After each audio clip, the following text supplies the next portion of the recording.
Well, my story starts with that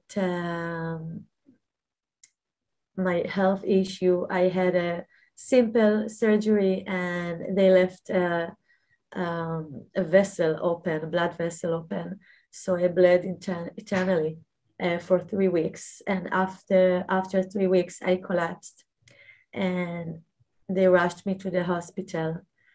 While I was there, they confused between my blood exam sample and other women, so they didn't know that I'm dying, that I lost almost all the blood in my body. My hemoglobin was 3 when I came to the hospital after 24 hours that I was literally dying. It was much more than 3, less than 3, I'm sorry. And in those moments, I knew that nobody knows what happens to me. They didn't know what's going on and why I'm like that. And I felt that I'm dying, but I didn't believe that I'm going to die, you know. After these 24 hours came a doctor to my room. And when he came, I just knew that this is my angel. Now my angel came. And I couldn't speak because I had no power. I was just like quietly saying, please, God, help me, help me. And when he came, I knew that everything is going to be right from this moment. And he didn't even look at the protocol. He just looked at my face. I have brown skin and I was all white because there is no blood in my body. And he understood immediately that I'm dying. And from this moment, they're taking me to have examination, CT examination, but my body couldn't be there. I was like, my body was dancing inside of this machine. So they took me out and I was already like going out from this world. And they were like, she's going to die, she's going to die. And I fainted, but in this time, because I fainted every 20 minutes when I came to the hospital, all these 24 hours. But in this time when I fainted, something else happened. I was aware. I was still in consciousness and I was aware. I heard all the things that they're saying, that I'm going to die. And they invited blood samples for me, and I didn't believe that. I was screaming inside of me that I want to live, I want to live, I want to live, I want to live. I never felt this huge willing for life, you know. And I couldn't believe that this is the end of my journey, and I'm just 30 years old and I didn't get married and had children. So that's the journey of my life. And I asked that. I'm supposed to go. I did what I had to do. And when I asked that, I got an answer, but it wasn't like outside answer. It was an answer that was like earthquake inside of all my being. And the answer was a big, big, big no. So if I was panicked before, now I became horrified. And I was like, I don't want to die. I want to live. I want to live. I screamed, but inside my heart. And I just couldn't believe that this is the end of my life. And I opened my eyes while I was like a few steps before the surgery room. And I saw Dr. Baruch, this angel, and he said, you're dying and we will do everything to save you. And if you will succeed, we will take organs because we don't know where is the bleeding, you know, the source of the bleeding. And I was like, everything for me was okay, because this time when I opened my eyes and I looked at him, he was like, he was like in something very mystical, you know, like, but yellow and white. And I had peace and confident that everything is going to be fine. I was peaceful, and I didn't know if I'm going to be alive or I'm going to die, but I just knew that everything is going to be all right. And I told him, just call my mama. It was hard for me to talk, so I was trying to call mama, and he was, there is no time. And I'm like, no, mama. And he said, bring immediately the mama, and my mom came, and we kissed and separated each other. And I told him, mama, everything is going to be okay. Everything is going to be okay, mama. And she said, yes, everything is going to be okay. But I heard her. I knew that she's like trying to convince herself, you know. Yeah. And they separated us, and they took me to the surgery room. And while they took me, I said a chapter from Psalms. And I knew this chapter, but I didn't know all the words. But that time, I knew all the words, but I didn't feel that I'm saying those words. I felt that those words are spoken through me. And it was amazing because for me, talking skills was like a part of me, because I used to go to the court and represent companies or people as a lawyer. And suddenly I'm not the words, I'm just the pure meaning of those words. And I never felt how easy it to be just a pure meaning of words. You know, in the courts, I don't need to say it, but it's not that all the things that you said there is right, is the truth or correct. You're defend somebody else. And it was so pure that even today, I'm still struggling with words, because I feel that those words are like codes. The letters are like codes, and there is so much more. And that's why we need to respect the way that we talk, because we creating our reality also through those codes. And then I said, Shema Yisrael, Shema Yisrael, Hashem Elokeinu, Hashem Echad. It means that, oh, dear Lord, Lord is the one. It's about the oneness. And when we are saying that in Hebrew, we are doing like that, Shema Yisrael, Hashem Elokeinu, Hashem Echad. And when I did that, and I opened my eyes after that, something else happened, because I saw my grandmother. I really saw her. She was inside a flame, a huge flame, in front of me, and like that, like floating in this flame. And the funny thing that all of my life, I thought that she doesn't love me, because she was very religious and I didn't. And I was also dancing for 14 years. And you know, as dancers, you don't wear skirts and long things. So she was always telling me, you don't doing things right, you need to be like that and that. And I was very afraid of her and not getting in touch with her. So always I thought that she doesn't like me or love me because how I am. And while I was there, she loved me so much. Like everything that I thought it was just imagination, you know. And I felt this love from her, like it's like vibes of her love energy. And it made me feel so good that she's here. And my two cousins, and three of them are not are not alive. And I felt those two cousins, Miriam and Naomi, that were next to me.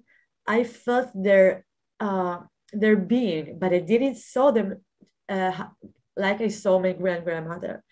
And I said, thank you that you are here with me. I'm so happy. And if I'm going to stay alive, I want to be a mother. If it's not going to be, I don't want to come back. It's like I was making a deal with my grandmother that I don't want to come back to this body if they're going to take out my and and nothing of that happened. Nothing got outside, thank God. She said everything will be all right. And suddenly the doctor came and he put his hand on my head and he said, we will do everything to save you. It's like he heard what I'm saying, what I feel. And while he did it, I felt his hand inside my head, Peggy. I felt the energy, all the kind things, all the life that he saved, all the good things that he did, all the grace that he did with those hands. I felt that inside my head. It felt like all his particles in his hands holds the memory of the grace.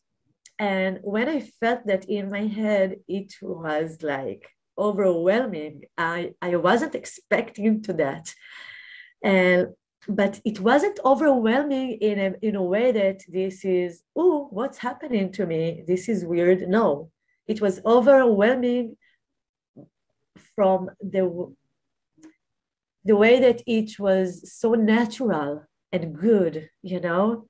But the weird thing that I felt is I thought to myself, how is it possible that his face are very close to my face? Like if I'm doing like this, just a little bit, I'm touching his nose because the bed is here and he's here. In this time level, I didn't understand that I am still feeling my body, but I'm a little bit outside of it. It's like I had another body up to my body. And when he said it to me and I felt all of this, I could stay there forever in this place. And after that, I saw around me and I had only one word. It was chaos. I saw their pressure and I felt everything is going to be all right, but there's a mess. Nobody knows if I'm going to be alive. And suddenly I started to feel tinglings from my toes, and it went up to my head and with currents, and those currents were like love currents. My example for that, for those currents is if you take all the love that mothers have to their children, all the mothers that had in the past, all the mothers that are now, and all the mothers that will be in the future, and you take this love and you make from this essence and you inject it to your body, it's not even close to what I felt. Up to my head, and when it went up to my head, I couldn't feel anything from down. And I felt every particle in my head, and it was all living together. And I felt that the whole universe, it's not there.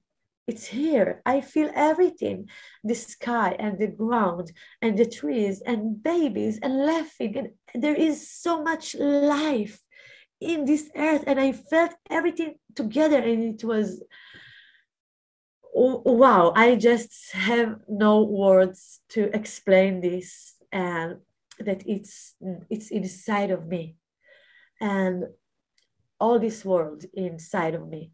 And I didn't care even to stay in this place, I think, forever. It felt so homey, so natural, you know. But the next thing that happened is that I felt like irritated nose around me, and the movement, it was like smeared, you know, and I didn't understand that, why it looks like that. And today I know that this is like when you skip from dimension to dimension, like jump, like there is, it felt like there is a DJ that's like playing with the sound, and suddenly the sounds became like robotical sounds, and it was so irritating to my nose that it was hurting to me. And inside of me, I just asked that it will stop. I can't contain that. And when I asked that, I launched out of my body. And I'm saying launch and not got out of my body, because I feel that in the sentence of getting out of my body, there is a part of control of me, but I had no control, and I launched from my body, but I launched from the root or the source of every particle that I had in my body. And it was with a swing, like somebody is pushing me, and tack, I'm outside the body.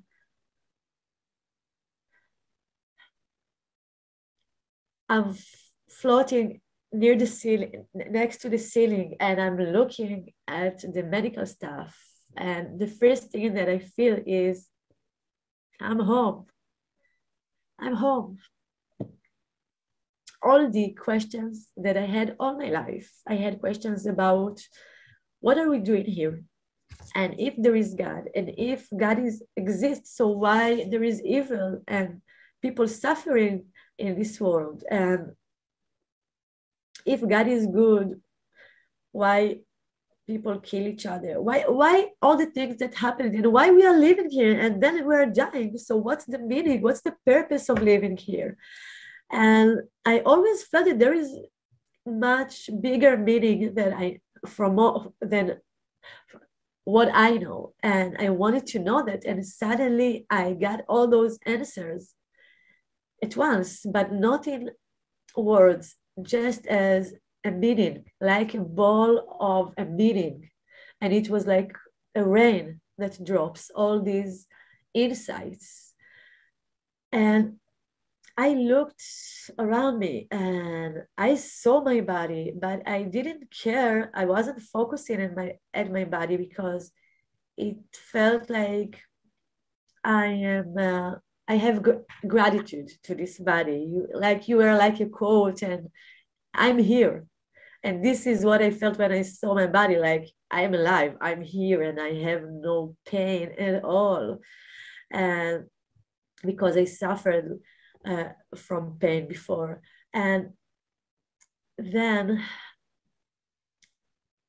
I just wanted to tell them that I am okay, to the doctors, and especially to Dr. Baruch and the angel. But he didn't hear me, and I heard his thoughts and feelings, and he was angry about the hospital, that it took them 24 hours to understand that I'm bleeding and I could die. He was angry about the first doctor that made my surgery, that wasn't in this hospital at all, because I went to him in private. And he was angry because that's how I know that he taught him to be a doctor. He learned from him. They know each other, but when I was there, I just knew. And when he thought about him, immediately I what's the word of that? Hatched or launched to a cabin in the north. And I saw the doctor who had the first surgery to me with his wife in a cabin. And I saw him looking at his phone and look at my phone calls and the hospital phone calls, and upside like this, And but then I just knew that he's not answering, and they continue calling him, and I saw all those calls on his phone.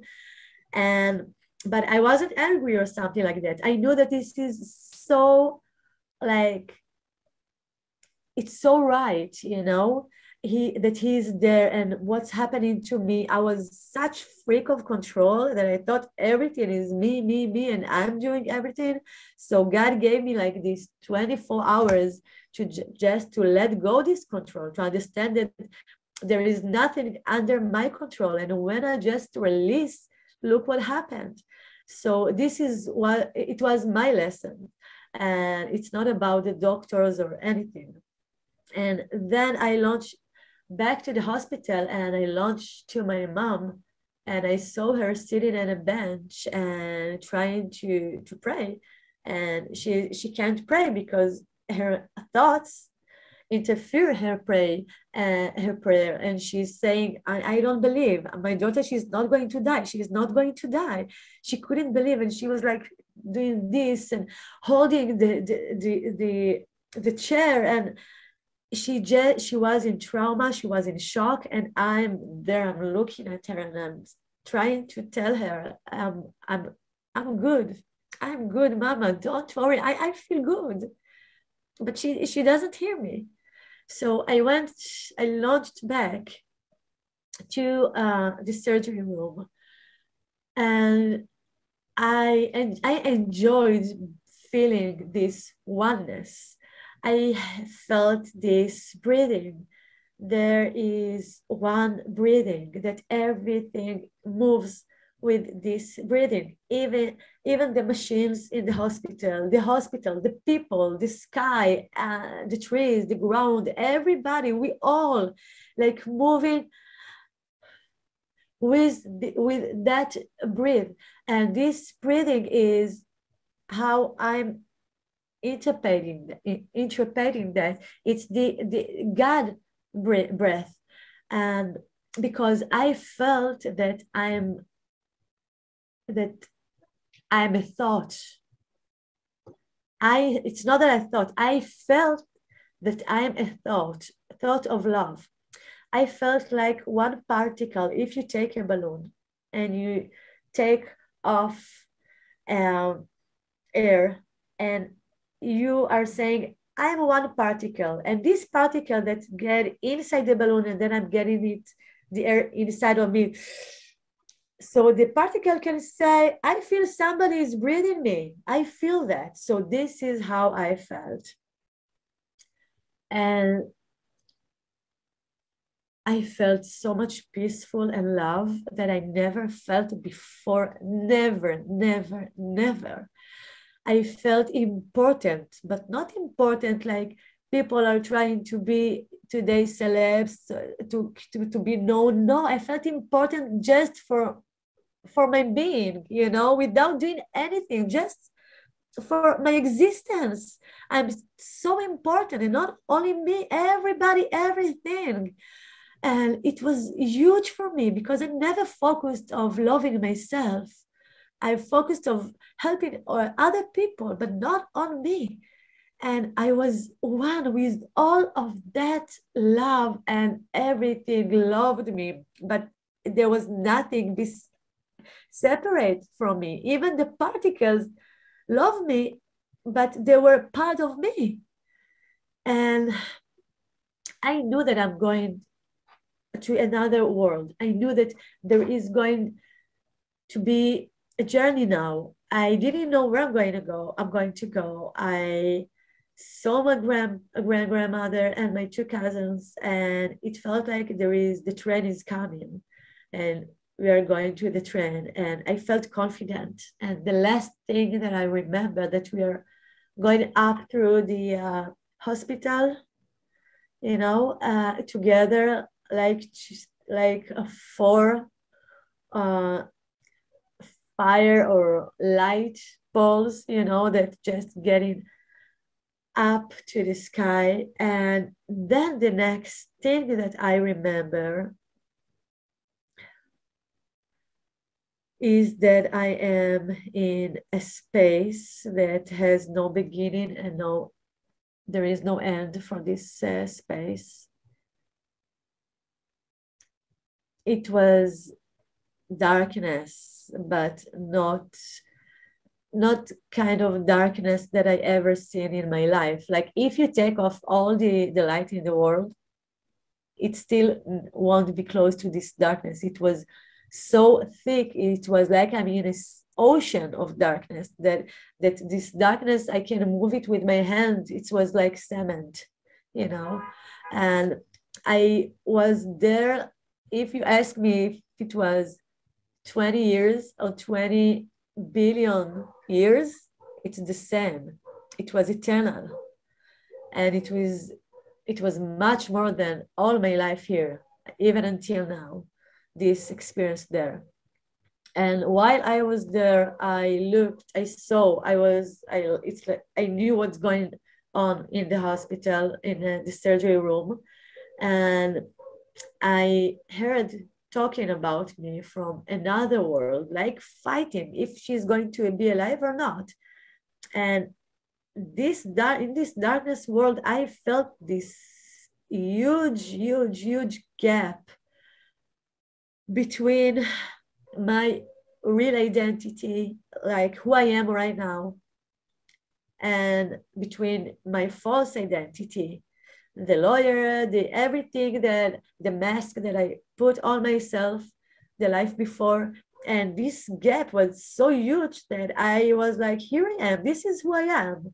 And I want to fix, I want to go down, and I want to fix, and I want to be me. I want to be Hila. And I really felt shame. I felt shame because I felt the skills that God gave me and the potential of my soul, because every soul has a potential. And the potential of my soul, instead of doing combinations, combine between people, societies, whatever, just to combine, to unite, instead of that I was fighting in the darkness. And the result of that is separation. So this potential of my soul that I wasn't feeling it right in this world, in this life, my journey of life. It wasn't easy to feel, but I think that this is also a learning process that I had to do, to feel what's the skills that I got. You can have a skill like that. I can take this pen and I can make from this pen a beautiful song that people will sing and feel in their heart and sing together and unite together. But somebody can take this pen and he can do, for God's sake, I'm not giving no advices, but you can kill even with a pen. You can fight with a pen. You can do things. So what do you do with what you get? What did I do? So this shame was the process of expanding my tool of my soul to understand what I'm supposed to do and what's the gap. And when I felt that, I saw that they are inviting more blood samples because my condition became, I was like, it's a minute and I'm dying. And I heard in the house of judgment that talking about me. I didn't hear exactly the words, but I heard a meaning. Why if she will be alive or not. And I was like, please take me there. Take me there. I want to tell them that I want to fix, I want to change. Take me there, please. So I didn't know if I will stay there forever. But I didn't panic because I will tell you something. I felt I am like a baby in a womb, that even that I'm in this darkness, the baby that he is inside, he doesn't know. There is a story of, I'm sorry, I will just want to say something. There is a story of two babies. I'm sure everybody knows that they have a conversation inside of their, and the stomach of the mom, and inside of the womb. And one of the babies says, look, when we will go outside, we will die. There is nothing outside. And the other baby says, I'm not sure because somebody is feeding us and we're not dying. I think that we will start to live when we will go outside and I think we will have a mom. And no, we have nothing. We're alone. We will die. So that's how I felt. I felt that there is something that's like this, and even that it wasn't easy experience for the soul. Getting the awareness of the gap. But still I felt this love. So I started to scream and yell, please take me there. Take me there to the house of mercy, to the heart. And while I as much as I wanted that, more and more, I saw like a golden spot that was so far from me, like I'm seeing, like I'm looking at the sky and I see a star, and this golden spot went to me, and I came to her as much as I wanted much more to get up to the house of mercy. I will explain soon why I'm calling this the house of mercy and not the house of judgment. I emerged with that golden spot, but it wasn't a golden spot. It was a world itself, just a world itself. So the next thing that I remember is that I am in the house of mercy, the house of judgment. There is thousands of souls behind me, and they're like giving me waves, like that. Those waves are like, we can understand her, you know, like everybody understand me. Nobody is judging me. And it was so good. And I was standing, and I didn't have a body, but it was consciousness standing. I knew that it's about my destiny right now. It's so important what's going on right now, and I wasn't taking it like it's small thing. It was huge for me. And in front of me there were three rabbis, and one of them said, "What are you doing here? You're not supposed to be here." And when he said that, it's not what he said. He said with that a lot of other things. And I heard that he's saying, you are not supposed to live other people's lives. Like, I took on me all the other people problems, and I wasn't living my life. And I knew what he means. Like, he meant go to this earthly world and be Hila, live your destiny. And if before I want to go there to the house of judgment to tell them, let me fix, please. While I was there was no chance I'm going to this world, going back. No chance. There is no option. I just want to be home. I suffered enough with this character named Hila. I don't want that. Take me home. So he's talking to me, and I am, no, I want up. I want home. So the other rabbi showed me my life review, and I saw it not from the minute that I got to this world. I saw it from the time that my mom was pregnant with me. And it's important because when I saw that, I knew a lot of things that I didn't know before, okay? Private things about my family, about my parents that I can't say. But I talked with my parents, and only after a few years that they understood that I really need to know the truth, they told me. But I just needed to have a validation that what I saw is right. And because if it's wrong, so what is right, you know? And then I saw all of my life, but I didn't saw what like if you were asking me before my NDE, look, when you will die, everybody is going through a life review. What do you think will be your life review? I would say when I'm in the court, succeed. When I have shows and dancing or singing and stuff like that, and none of that was there, okay? And what was there is, first of all, one of the things is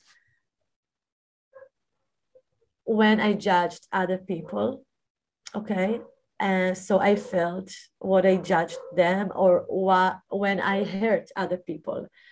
And a year before, I I canceled my wedding a month before my wedding. Like everything was done, the dress, the people, the place, the food, everything. And a month before I canceled everything. And I felt what I heard that guy. I was him. And actually, after I came home from the hospital, the first thing that I did is calling him and tell him, come and let's make peace between us. Because if I thought that you are not angry about me and that everything is behind, I know that this is not. Let's talk. And it was true. He didn't continue. And so I felt what I heard him. And so the meaning of that, it was like getting me to know what I did to feel what I did to other people. And I felt what I hurt myself by judging myself and not giving the attention to my body, to my soul, and always try to give to other people and not to myself. The other thing was the connection with God. Okay, only the life review, it's like a talk itself, okay? I can talk, there is a lot, but I will take only one thing from the life review and I will talk about it, okay? I've been shown that while I was a child, I was 5 years old, I had a lot of questions since I was a child, since I was already talking. My mom always says, you were asking too much questions and huge questions that I had no answer. And she was always needed to think about it. So she said, okay, let me think. Tomorrow I will tell you. And I'm saying to my mom until today, Mom, I'm waiting for this tomorrow. You know what happened to me because of this tomorrow? So I asked her a lot of things and she said tomorrow, and I wasn't calm. There was an issue in the family, and as a child, I was sitting on my window and talking to God, and I was thinking if there is God for real, or like my parents just telling me what they believe, but it's not, it's false, and I'm talking to somebody who doesn't exist. So I'm sitting there on my window, next to my bed, and I'm talking to God, and I'm telling him, they're all messing with me. Maybe you are not exist, and I will find out when I will be older that I was talking to somebody that isn't exist. If you exist and I'm talking to you, I need you to prove me. Let's make a deal. I thought, what can I ask God that will be like something that never happens, that will happen, that I will say, okay, you exist. But let's think that I was only 5 years old. So I said, okay, if you exist, I want tomorrow morning in my closet, I want to have lollipop next to my socks.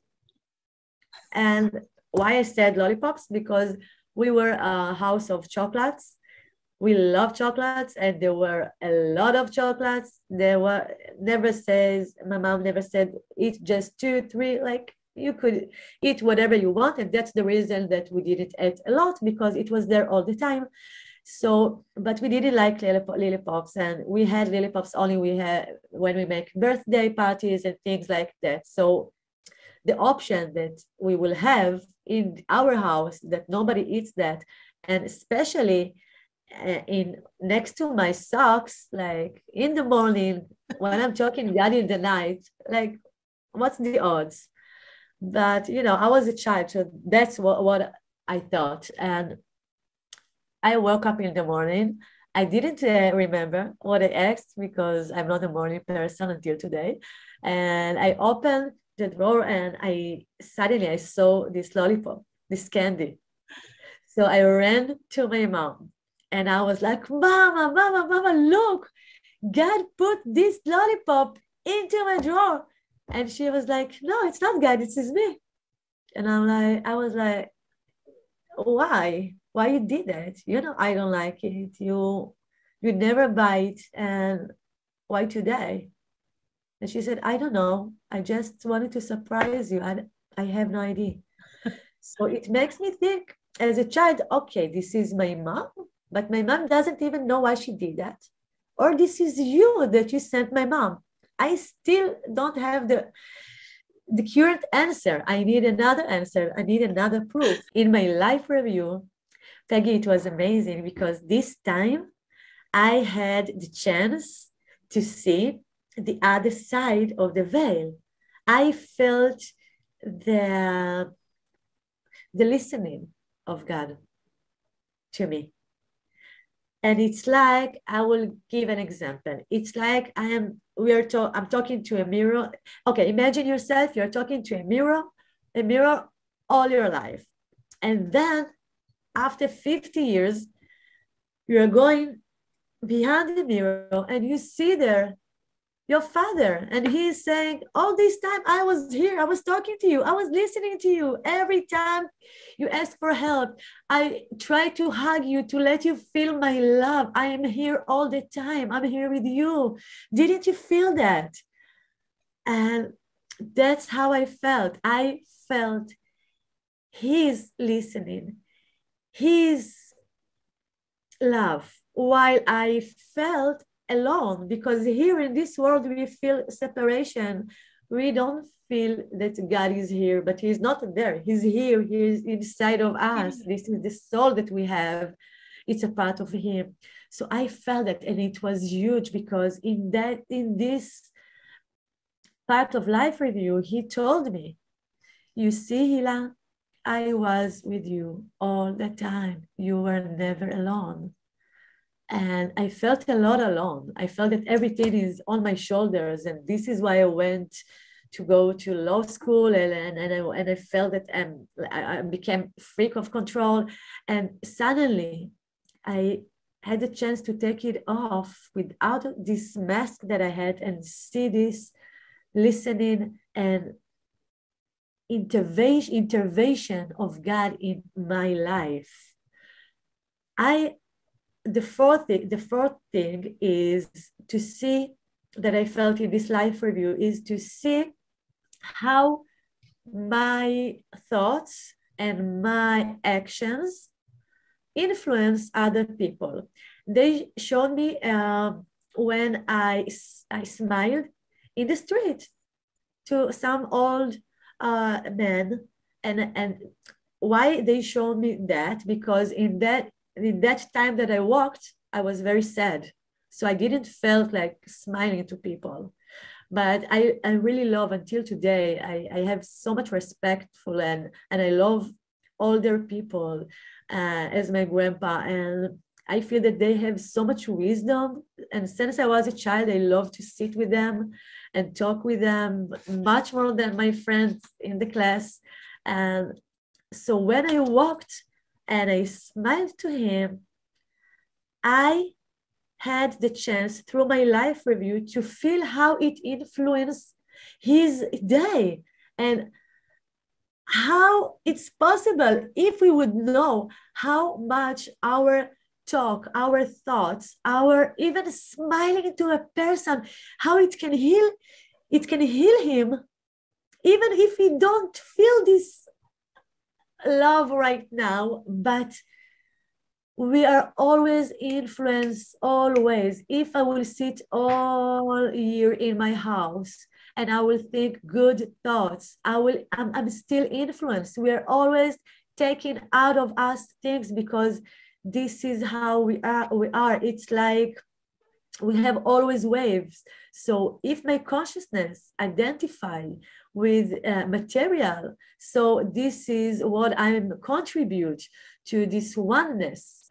But if I'm identify with love, with being good to each other, with good things, and I pray for the good things, and that good things will reveal in this world and will win. So this is my contribute to this world. And I didn't know that, I thought that if I'm alone, I'm not hurting anybody. No, it's not right.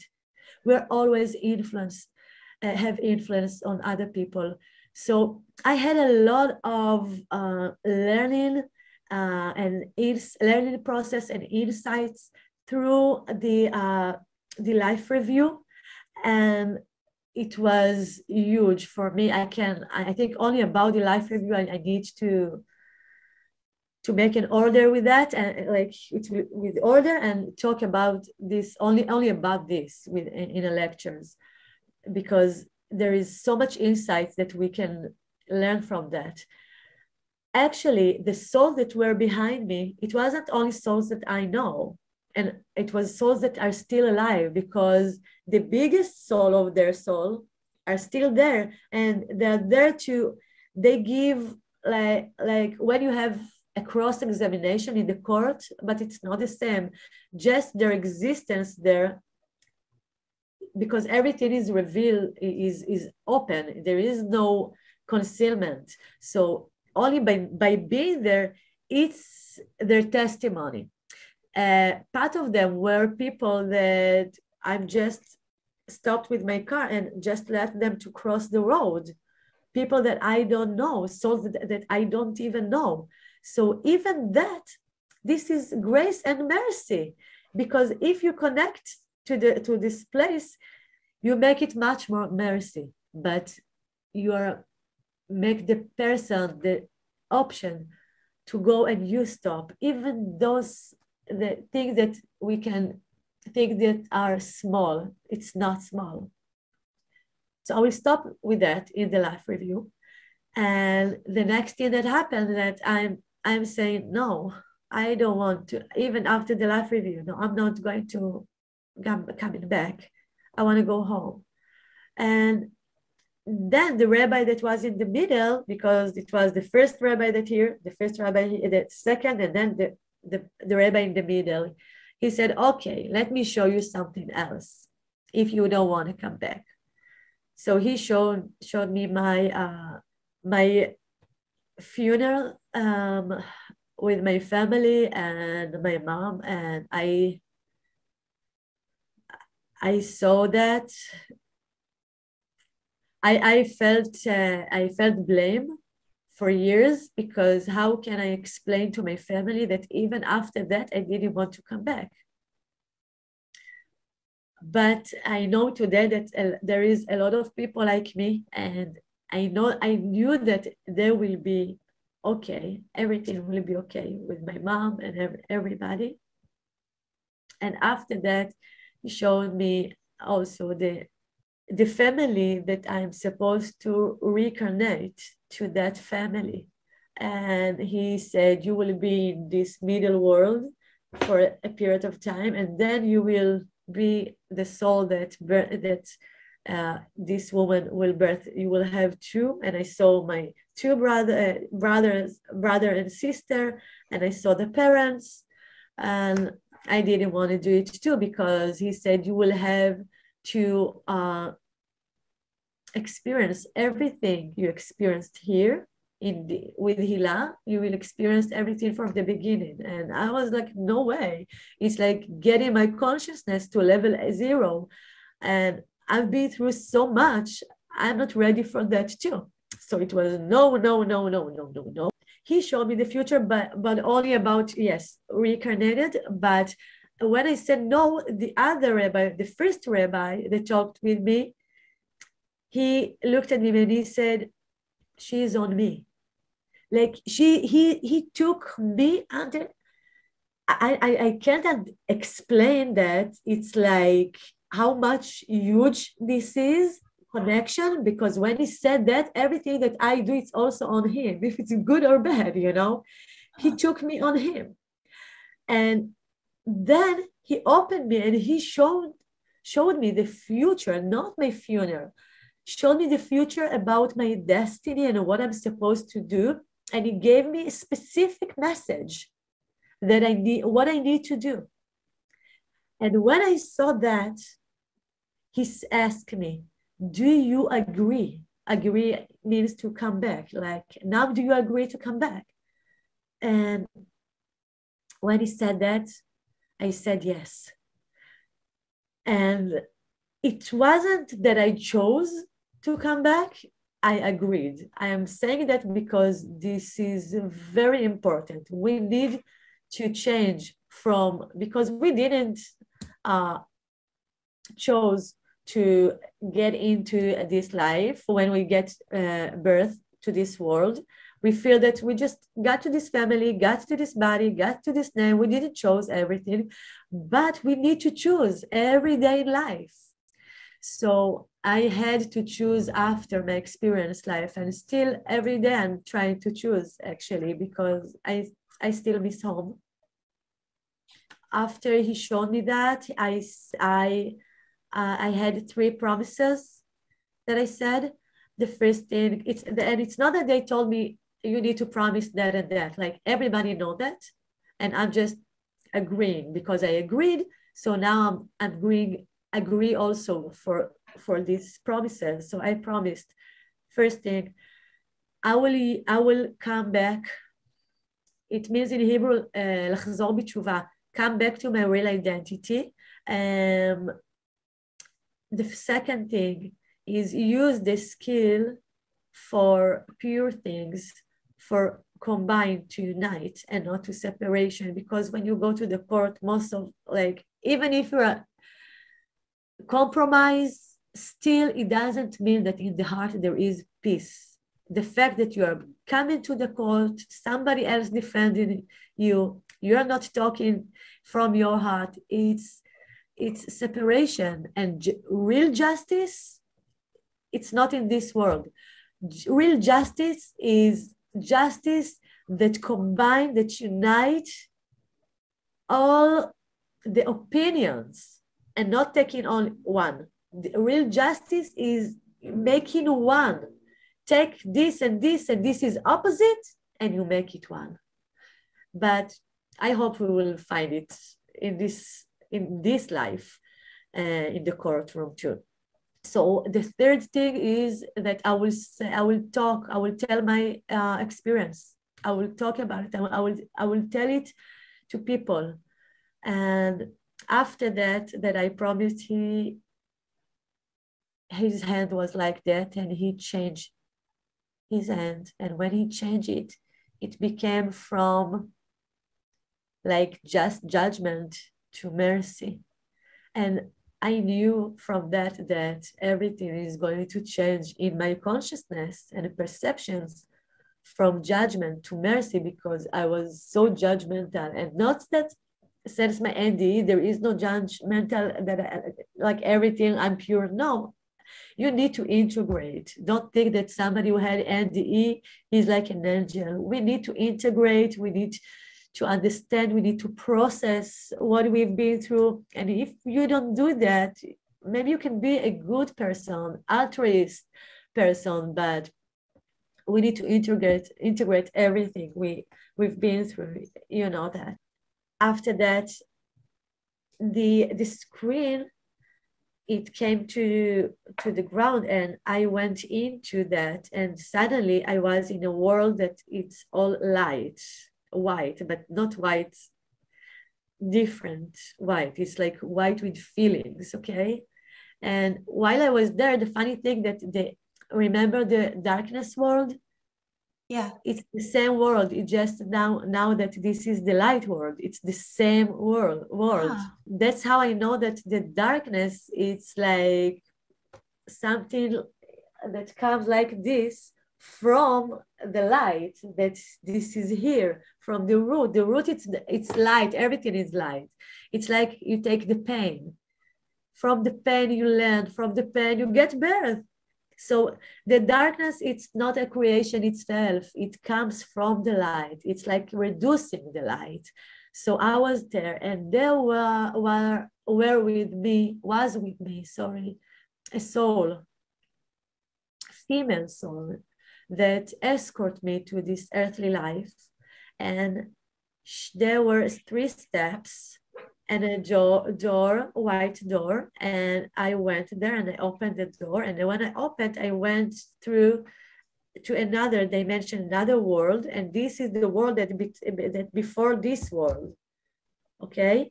And the world was just sky and clouds. And I was on one of the clouds there.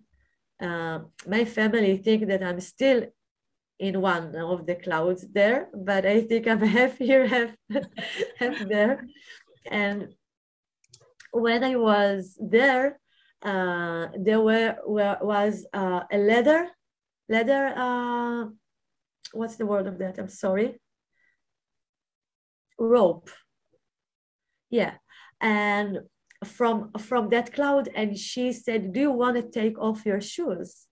So you will have much more comfortability. And I said, no, I want to come back with my shoes. Well, I had nobody. And of course, no shoes. And when she said shoes, I didn't understood it as shoes.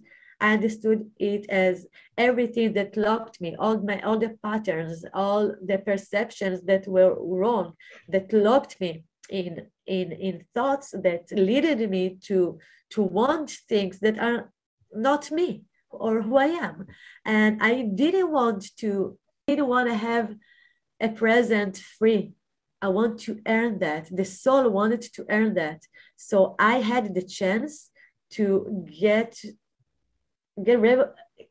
away from all of the patterns that I had, but the soul chose differently.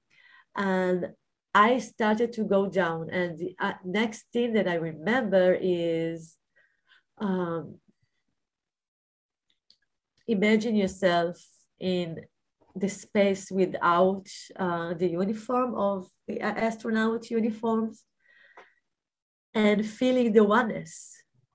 And so even going down to this world, and it's not that I went down, it's just that I went, like every world that I went, I'm saying there because it's higher world, but the higher, it's not there, it's inside. It's getting like taking off another veil and getting inside. It's like an onion.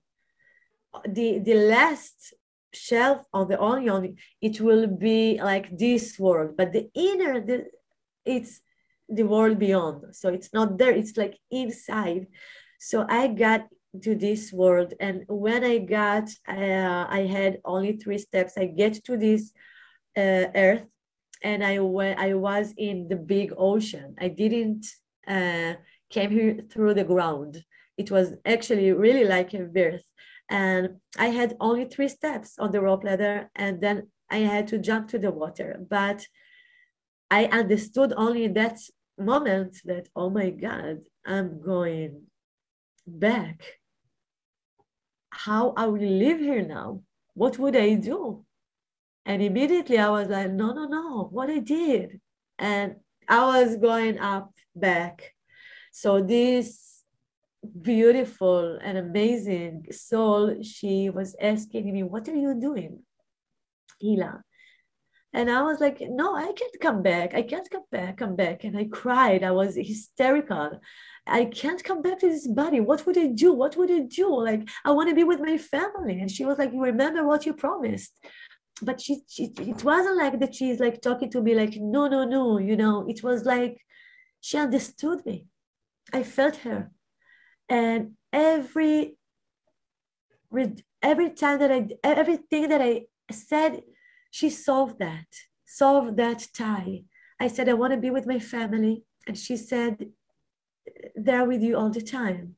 And there is a navy of angels that with you, you know that you're not alone. The second thing I said, how can I live here? There is concealment. I won't be able to feel God love. I can't live here. How can I live here? What? And she said, remember, Hila, this concealment is the biggest mercy that you will ever experience in this world, because through this concealment, you can be in this body. Because if you wouldn't, you could be explode to the light from all this love. So you need those veils and concealment. So take it with you. Don't be afraid. And remember, you're not alone. So then I said, like every time she answered, I went another step on the rope ladder. And then she said, and then I said, well, I don't know where to go. And it wasn't about my swimming. It was, I really don't know what to do with this life. And she said, jump, you will know. So I jumped and I started to swim. But it was like, this is, I don't love to talk about this coming back from the sea, because I don't want people to get attached to the symbol, to the symbols. It's just symbols. And the symbols, they have meanings. And it's like you are in a dream, okay? So I was like, I swam, and I had no power. And then I was in my place, swimming in my place. And then I thought to myself, am I going to die? I don't know. I can't swim anymore. I don't see the land, the ground. And it's possible that God brought me here to die. And I want to come back home, but not like that, not like drowning. I don't want to experience that. Okay, I will ask God for help, because when I was in the darkness world, he helped me. So God, can you help me? I can't swim anymore. Suddenly, like you are in jacuzzi and you feel the blue, It was amazing. I felt underground. It felt like the ground like moving, and something moving, and I'm trying to look down, and I see a lot of colors, like amazing colors, all of the colors in the world, but living colors. Not like here. Here the colors are like, this is pink, but this is so flat. It's flat.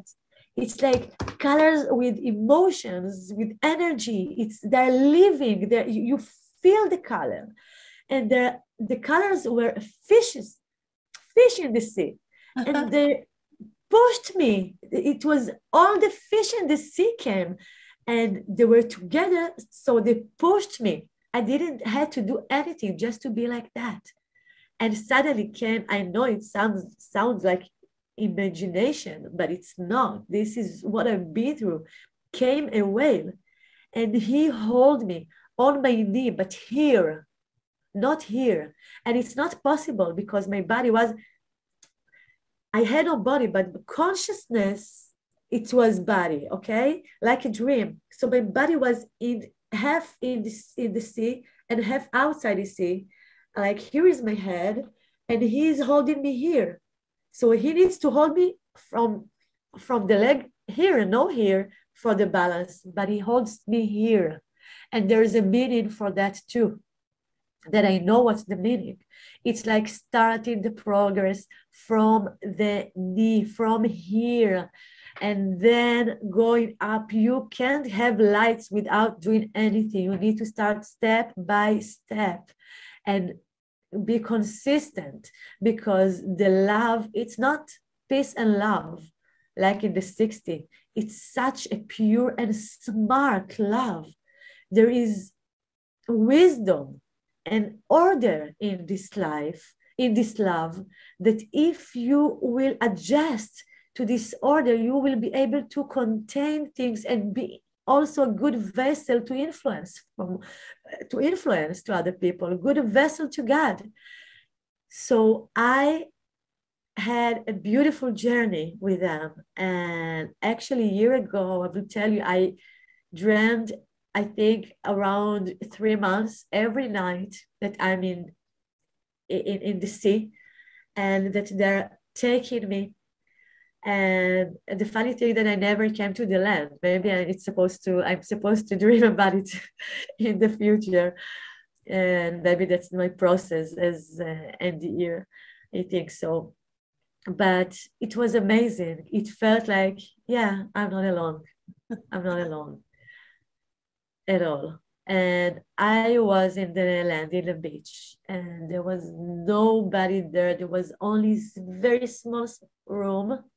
And I went to that room, and I opened and closed, and I saw my grandfather, and I panicked and I started to cry, because that's it. I'm getting back to the body. And I was, what am I going to do? How am I going to live? I'm still trying to understand how to live here because I miss. And anyway, I asked him, what should I do, Grandpa? What should I do? How can I live here? What should I do? What am I supposed to do now? And he said, just the way she said, start to walk and you will know you are never alone. But I didn't accept that. I needed much more. And I asked again with panic and crying. And he pointed to the table. And on the table, there was a Bible. But I didn't look at the Bible. I just looked at him and I thought to myself, why is he saying me this word and point to the Bible? And I'm still processing this part, so I'm not going to talk about it right now. But the next thing that happens that he's saying that he needs to go, and I'm so much respectful for that, that even that I don't want it, immediately I'm just standing, I want to go out and I'm open the door, I'm closing the door, I'm saying goodbye, and poof, this room vanished, like it never been there. It vanished. I'm looking, I'm turning around, I'm looking, I'm seeing that beautiful beach and this ground, there is nobody. It's like I'm alone there, and tack, I'm opening my eyes and I'm in the hospital and my mom next to me. And I hear those words, you are complete, like there is no organ they took out. And I'm opening my eyes and I'm looking at my mom, I'm looking at all this, and I remember everything, Peggy, and I am like, this is crazy. I felt like I'm hugging all the world. Now I'm like, how they pushed me to this body? That's crazy. And so inside of me, I was laughing, but I was so tired from the surgery, and I was still, under surgery. So I smiled and I went to sleep, and then I woke up and I was in another room in the department of the hospital, and I told to my mom, to my parents, wow, look how many miracles that happened to me every minute that I stayed alive. Like not only this day, the recent 2 weeks, like with no blood in my body, everything that happened to me. And mom, grandmother, she loves me. And she was like, yes, she is. She didn't understand what's going on with me. And she said, but how do you know that you are complete, that they didn't took any organ? And I said, you said to me when I was there. And she said, no, I didn't. And then I thought to myself, because she didn't move her lips, and the voice wasn't outside, it was inside of me, and it wasn't my mom's voice, it was the soul voice. She said it to me. And so you were hearing telepathic communication from her? Yeah, that time, yes. So that's how I knew also with who I can talk and with who I cannot. Because when the doctor came to my room, doctors, and they took the protocol, and Hila Baruch, look at the protocol, and I'm like, no, I'm not Hila Baruch. I'm a lot of things. Don't put me in a box. I'm everything. We're all everything. We are love. We came from love. We are the love. Right, mom? Right, dad? We are love. And everybody looking at me and like, what's going on with her? And my mom and my dad, they think this is the morphium impact. And I know this is not the morphium. And I know that, like, I feel I have a big secret. I want to go to all the oncology places. I want to run to everybody and hug everybody and telling them that we are never dying. And it's all about love. This is the story of life. It's a story about love. And how can we figure out what is goodness, what is mercy, if we want to know what is evil? This is make us to distinguish and to know what is the good and what is the bad. This is how we experience God, experience himself through us. And this is so beautiful. Don't you think so? And Then they brought me a psychiatrist, no, a woman that supposed to take me to the psychiatrist. And she said, I'm here because look at yourself. And I was, okay, maybe because I'm still, there is still, I forget the word, never mind, pipes in my stomach, I think. I didn't understand. So I told her, oh, what are you talking with me? You're from oncologic. I'm not there. So why are you here? And she was, look at yourself. And I'm looking because of that. And she's, no, look at yourself. You're happy, honey. And I'm like, oh my God, if I'm going to tell her what happened to me, and this is why she thinks that I'm supposed to go to psychiatrist and take pills. Immediately, she is going to take me to a crazy people hospital. I don't know. I can't talk about it. But it was so funny. She told me, you're happy, honey. Like it was like she's saying to me, you have a disease. And I, instead of listening to my thought and to the soul that inside of me that's saying to me, you can talk about it with everyone, I started to laugh, but loud, because I thought, oh my God, that's what she says, and she doesn't even know what I've been through. I like, it's crazy. So I just left, and I understood that I can't talk about it. I can't talk about it with everyone. But when the first doctor that had this operation and left the blood vessel open came to the hospital to overview with me about the surgery protocol, he wasn't nice to me as before. When I came him in private, not through the Minister of Health here in Israel, Ministry of Health.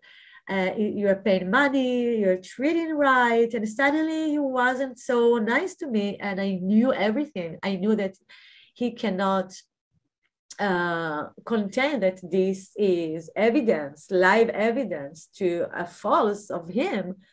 And I wasn't angry. I just want to hug him and tell him, look, it's happened to the best. Everything is okay. But he wasn't even looking at me. So I had to break, the attention there and the pressure and get his attention. So I said, okay, doctor, just leave it all beside. I just want to know, how was in the cabin with your wife in the north? Just tell me about it. It was good. And he raised his head and he was looking at me, and he started to, he couldn't talk, and he was like, I'm so sorry. I feel so much shame because I didn't hear your calls and the hospital calls because I was in the cabin with my wife, and I had no internet. And this is like a lie, because if he couldn't hear, first of all, because I saw everything, but second of all, because if he has no internet or anything, and his phone is dead, so he can't even get phone calls to not be able to hear them. So I knew that, and I didn't care, and I just wanted to tell him, look, don't be bad with yourself. It's okay. It happens a lot to a lot of, and I think that you're a good surgeon, so everything is okay. Everything is okay. And I knew that my life is going to change already then in the hospital. I remembered the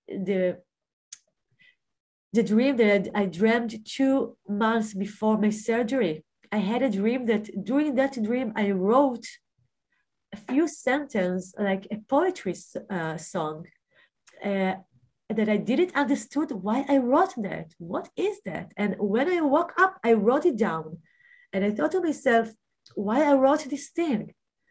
And suddenly I understood everything together. The puzzle was one, but I felt that I was there million years, that everybody that came to visit me, instead of that they will ask me questions, I was asking them questions.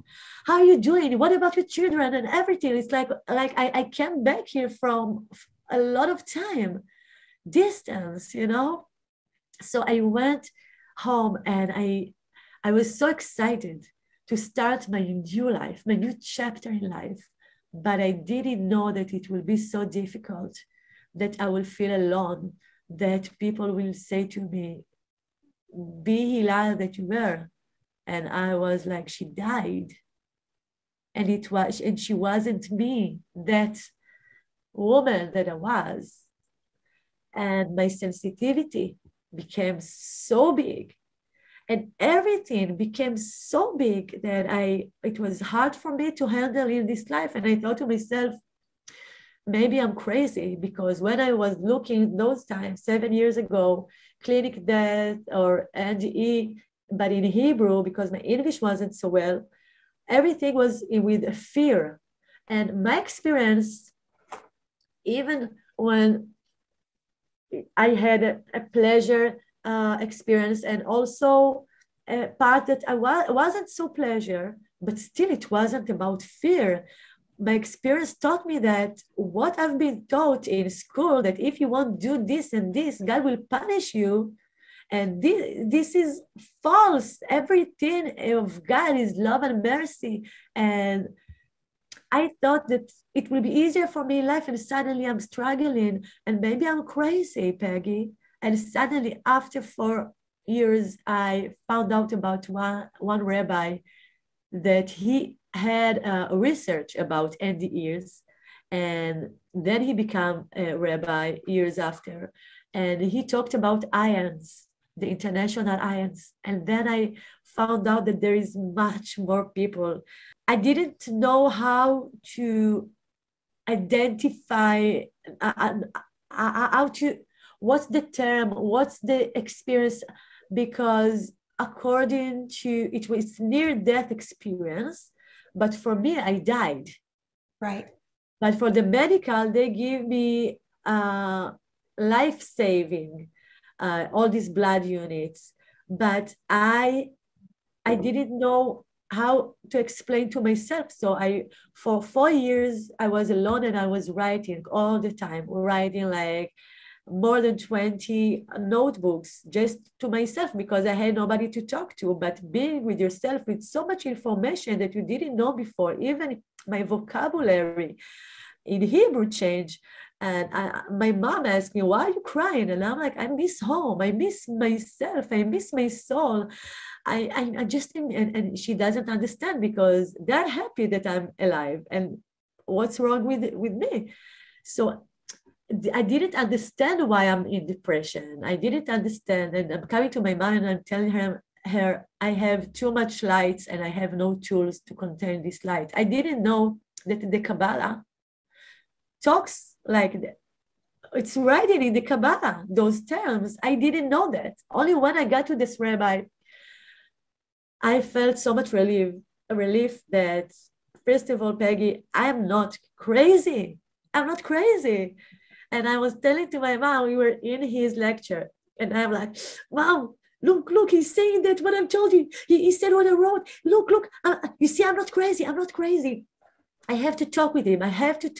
He's amazing. His name is, he's so tzaddik, and he's one of the most truthful people that I know. His name is the Rabbi Arik Naveh. And I went to him, and he showed me that it's what I'm saying, it's writing already, and that there is ions. And then I called ions, and I told him, I want to have here ions Israel, because I'm sure there is people like me. And if I was talking with people like me here in Hebrew and everything, and we would have a group, I wouldn't feel so much alone and be in depression for 5 years. And so we established ions Israel. And this is still new, and people we're starting to raise the awareness, but this is a progress. It's still in progress. And how is your group going? Are you finding other NDErs in Israel? Oh yes, there is. I think there is a lot in the ears, because every day there is more and more that writing to me, and it's amazing. It's, for me, it's a huge surprise, because I knew it would happen, but still, every time that I'm talking with Andy here in Israel, it's amazing. I know that this is what we're supposed to do, and we need to combine together and to think how we are feeling our potential for this oneness, for this world, not for us. Like they showed me also in this house of mercy, because there was no judgment. They showed me also that what I did, I took my skills instead of building things. The result was separation. So I think we can be together like eyes in the world, but here in Israel, all the people who had that, and influence each other to that we will be able to feel our destiny, because it's connected so much to all of us. Like your destiny connected to me, it's like everything is connected.